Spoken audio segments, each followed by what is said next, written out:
रावण के नाना समझाते हुए रावण को कहते हैं, वत्स, इतने विद्वान गुणवान होकर कैसी बचकानी बातें कर रहे हो।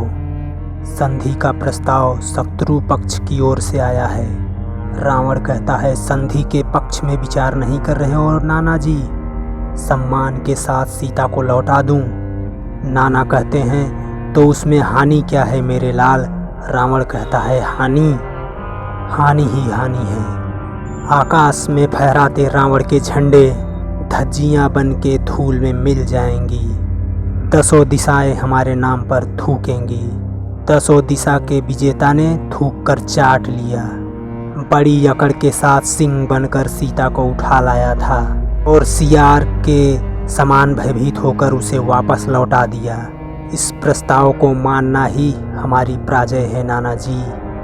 उस बनवासी राम का बाण जब कमान पर चढ़ता है तब चतुर्मुख ब्रह्मा के समान दिखाई देता है, और जब धनुष से छूटता है तो सहस्त्रमुख विष्णु के समान हो जाता है, और जब प्रहार करता है रुद्र के समान प्रलयंकारी बन जाता है। नाना जी, हमने इंद्र के कुलिस और शिव के त्रिशूल और विष्णु के सुदर्शन चक्र को अपनी तरफ आते देखा है, परंतु उनके और राम के बाणों में अगाध भेद है। राम के बाणों की गति इतनी तीव्र है, कब धनुष से छूटते हैं, कब निशाने पर लगते हैं, देवताओं की दृष्टि भी उसे नहीं पकड़ पाती। तो फिर इन चर्म चक्षुओं से कैसे दिखाई देंगे, मानो तीनों लोकों की शक्तियाँ उसमें समा गई हों। तो भैया लोगन, वीडियो अगर ठीक ठाक लगे, अच्छा लगे तो यार प्लीज़ चैनल सब्सक्राइब कर देना यार। चैनल सब्सक्राइब कर देना भैया, बहुत ही ज़रूरी है यार। प्लीज़ वीडियो में आगे बढ़ते हैं। रावण के नाना कहते हैं, तात, यदि अंगद के शांति प्रस्ताव को तुमने ठुकरा दिया है, फिर भी बात अभी तक तुम्हारे हाथ में है। एक रात में तुम होनी को बदल सकते हो, विप्लव का मुख मोड़ सकते हो। रावण कहता है, विप्लव? कैसा विप्लव? कहाँ मच गया विप्लव? रावण के नाना कहते हैं, जिस तुम रक्तपात की तैयारी कर रहे हो वो विप्लव नहीं तो और क्या है। रावण कहता है, यह तो वीरों की रण क्रीड़ा है नाना जी। एक युग से असुरों के अस्त्र शस्त्र पड़े पड़े जंग खा रहे थे नाना जी, इसी पर उन पर धार रखकर पैने करने का अवसर आ गया है। नाना जी कहते हैं, खरदूषण के साथ एक हाथ से 14 सहस्त्र योद्धा बलि चढ़ गए, उससे तुम्हारी रण पिपासा पूरी नहीं हुई लंकेश। रावण कहता है, उसी का प्रतिशोध लेने के लिए तो रणचंडी हमारा आवाहन कर रही है। वत्स, इतने विद्वान गुण निधान होकर के ये कैसी बचकानी बातें कर रहे हो। तनिक विचार करो। संधि का प्रस्ताव शत्रु पक्ष की ओर से आया है। संधि की शर्त पर विचार नहीं कर रहे हैं नाना जी। रावण कहता है, सम्मान के साथ सीता को लौटा दूं। नाना जी कहते हैं, उसमें हानि क्या है मेरे लाल। रावण कहता है, हानि ही हानि है उसमें। आकाश में फहराते रावण के झंडे धज्जियां बनकर धूल में मिल जाएंगी। 10 दिशाएं हमारे नाम पर थूकेंगी। 10 दिशाओं के विजेता ने थूक कर चाट लिया। बड़ी अकड़ के साथ सिंह बनकर सीता को उठा लाया था और सियार के समान भयभीत होकर उसे वापस लौटा दिया। इस प्रस्ताव को मानना ही हमारी पराजय है नाना जी। पुत्र, तुम इस सच्चाई से मुंह मोड़कर बैठे हो कि सारा मत राम के साथ है।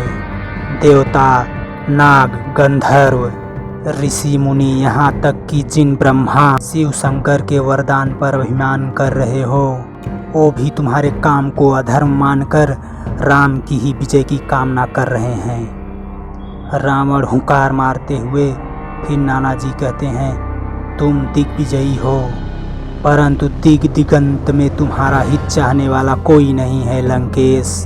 वत्स, ब्रह्मा ने देव और दानव ये 2 ही पक्ष बनाए हैं। देवताओं का बल है धर्म और दानवों का पक्ष है अधर्म, परंतु अंत में धर्म की ही विजय होती है।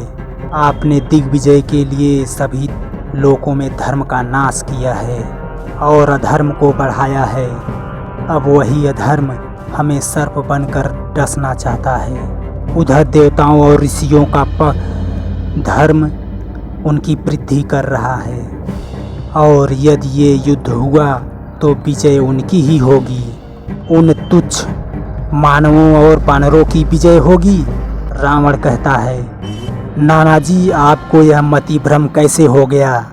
नानाजी कहते हैं, जिन्हें तुम तुच्छ वानर समझ रहे हो उनमें कितने देवताओं के गुप्त अंश हैं ये आप नहीं जानते।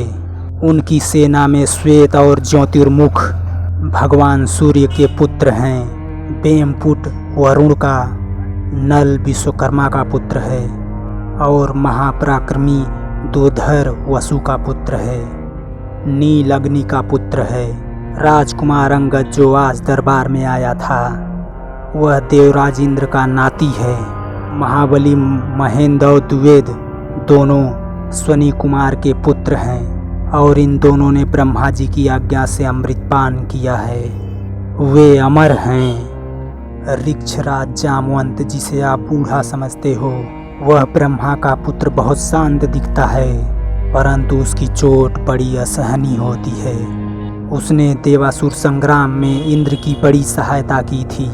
अमृत मंथन के समय भी वह उपस्थित था। लंकेश इनमें से हर एक लंका का विनाश कर सकता है।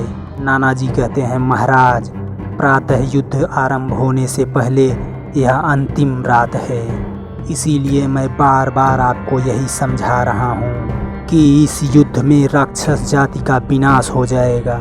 ये सारे अपशगुन राक्षसों के पराजय की दिखाई दे रहे हैं। रावण कहता है, अपशगुन? कैसे अपशगुन दिखाई दे रहा है? नगर के चारों ओर सियार और गिद्ध भयानक शब्द कर रहे हैं। दिशाएं धूल से मलिन हो गई हैं। यज्ञ बलि का हविष्य कुत्ते खा जाते हैं। वो में पाले गए पक्षी और मृग आदि सूर्य की तरफ मुँह करके रोने लगते हैं। लंकेश वही राजा चिरकाल तक शासन कर सकता है जो अवसर देखकर अपशकुन और शकुन का विचार करके शत्रु से संधि कर ले। वीरता पर बुद्धि का अंकुश आवश्यक है, इसलिए कभी युद्ध ना करना अधिक बुद्धिमानी होता है। राजन, इससे अच्छा अवसर फिर कभी नहीं आएगा। संधि का प्रस्ताव बैरी पक्ष से आया है। इस समय आपका मस्तक ऊंचा है। रावण कहता है, आपको इसका दूसरा रूप नहीं दिखाई दे रहा है नानाजी। हमारी शक्ति से भयभीत होकर शत्रु ने हमारी तरफ हाथ बढ़ाया है। यही हमारी विजय का प्रथम लक्षण है। जाइए, निश्चिंत होकर अपने घर में विश्राम करिए। राजनीति और रणनीति में सर खपाने की अब आपकी आयु नहीं रही। तो दोस्तों, भैया लोगन, आपके वीडियो अब तक का कैसा लगा? अगर यार ठीक ठाक लगा हो थोड़ा भी यार प्लीज़ चैनल सब्सक्राइब कर दो यार। भैया चैनल सब्सक्राइब कर दो यार प्लीज़ यार। धन्यवाद, थैंक यू, जय हिंद।